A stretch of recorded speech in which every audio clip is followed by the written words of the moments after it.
defesa da democracia, em defesa da liberdade lá em Copacabana, em que mais uma vez o senhor testemunhou como a população brasileira está preocupada com o que está acontecendo com o nosso país. E tem uma música aqui, Sérgio Tavares, no Brasil, que diz o seguinte: paz sem voz não é paz, é medo. E ontem, domingo, em Copacabana, mais uma vez, brasileiros mostrando que não tem medo. Não tem medo porque tem a consciência de que algo precisa ser feito antes que seja tarde demais. E essa perseguição que está acontecendo com as pessoas que pensam diferente do atual governo não é de agora. Se nós puxarmos um histórico, senhor Sérgio, desde 2020, pelo menos, já há uma articulação de alguns poucos no establishment brasileiro para boicotar o governo Bolsonaro, para promover perseguições, invadir as atribuições do Poder Executivo por intermédio de decisões judiciais unilaterais, completamente arbitrárias, fora da Constituição. E lembrando que hoje, 22 de abril, é um dia após o dia de Tiradentes. Tiradentes, que é um feriado nacional aqui no Brasil também, que é o símbolo da liberdade.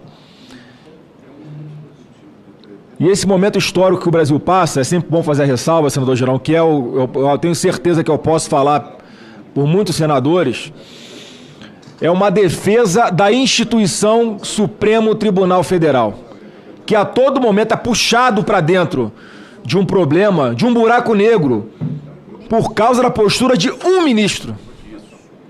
Uma pessoa promovendo essa destruição da democracia aqui no Brasil e falsamente com fake news dizendo que está defendendo a democracia. Defendendo de quem? De quê? Em 4 anos de governo Bolsonaro, quando a democracia esteve ameaçada? Nunca. Não tem um ato do presidente Bolsonaro de ameaça à democracia. Em praticamente todas as vezes, senhor Sérgio, ele se posicionava publicamente para se defender de alguma acusação, para se manifestar de alguma perseguição, de alguma injustiça que ele sentia e precisava externar ao povo brasileiro. E não à toa, mesmo após 1 ano e meio, praticamente o término do seu governo, a sua aceitação continua muito grande. O povo brasileiro continua sensibilizado com ele, porque percebe, e acontece no Brasil, como eu acredito que aconteça em Portugal. Quando alguém é vítima de uma perseguição implacável, injusta, o povo se solidariza com essa pessoa, com essa vítima. E é o que está acontecendo com Jair Bolsonaro. E nós aqui no Senado, eu quero reafirmar isso aqui, que já falei numa outra oportunidade, mas faço questão de repetir. Senhor Sérgio, os 81 senadores sabem que existem fundamentos e razões para fazer impeachment de ministro do Supremo. Todos sabem. Quem tomou a decisão de retê-lo para essa... Todos sabem que existem fundamentos e motivos para fazer impeachment de ministro Supremo. Enquanto o próprio Supremo não se autocontrolar, essa instabilidade política no Brasil não vai acabar. E num futuro muito próximo, caso isso não aconteça, é inevitável que haja impeachment de ministro. O próprio Alexandre de Moraes está trazendo esse tema para a mesa de bar da população brasileira. Lá em 2026, senador Petecão, quando nós estivermos em campanha presidencial, o assunto vai acabar deixando de ser insegurança, problema em hospitais, problema em transporte público, para ser impeachment de ministro do Supremo. Vai precisar chegar nesse ponto para que eles próprios se autocontrolem, façam uma autorreflexão com humildade. Eu fico pensando assim, será que eles não têm um amigo, um parente, alguém próximo para chegar e dar um toque, ó, já deu, foi longe demais. E o seu caso aqui, quando estava fazendo a imigração de Portugal para o Brasil, é mais um exemplo das atrocidades e como uma parte da Polícia Federal ficou aparelhada. Trabalha para atender à vontade de um ministro do Supremo.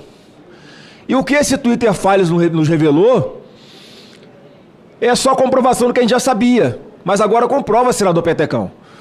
Porque está mais do que provado que o Alexandre de Moraes, já durante a campanha, enquanto presidente do TSE, ele contratou pessoas para monitorarem qualquer palavra em rede social para que provocasse o ministro Alexandre de Moraes para sozinho tomar as medidas de censura, de perseguição, de bloqueio de contas, de suspensão de financiamento às pessoas que ganhavam o pão por intermédio da rede social, do Twitter, do YouTube, do Instagram, seja lá o que for. Isso não tem amparo em lugar nenhum, em nenhuma Constituição que esse Brasil já teve. Nem no regime militar, senador Mourão, acontecia atrocidades como essas. Só para o senhor ter uma ideia, a Rede Globo de televisão foi fundada em 1964, em pleno regime militar. Óbvio que havia um contexto de Guerra Fria no mundo, o Brasil tinha se alinhado a um lado e medidas foram tomadas com base naquela realidade daquele momento. Só que hoje, em tese, em situação de normalidade, muito pior acontece.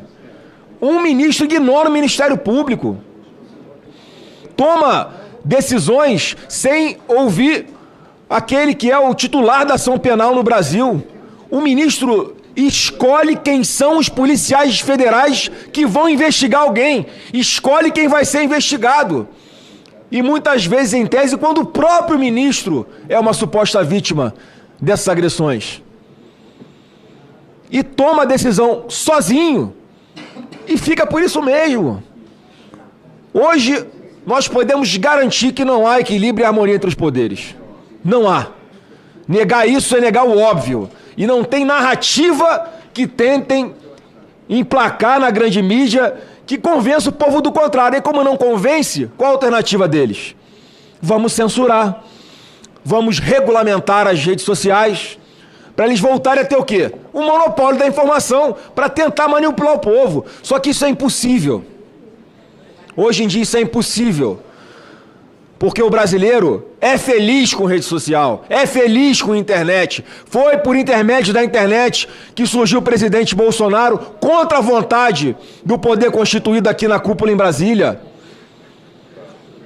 Então, como eles não conseguem convencer mais ninguém, não conseguem manipular mais ninguém, querem manipular o instrumento.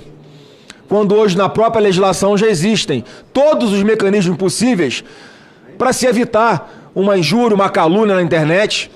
Está na pauta de amanhã, senadores. Quem é da Comissão de Constituição e Justiça, a gente tem que debater isso. Um projeto do senador Renan Calheiros, querendo criar o tipo penal de violência política.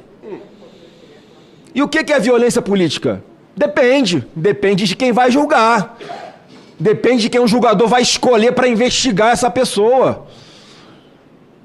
Está completamente deturpada a democracia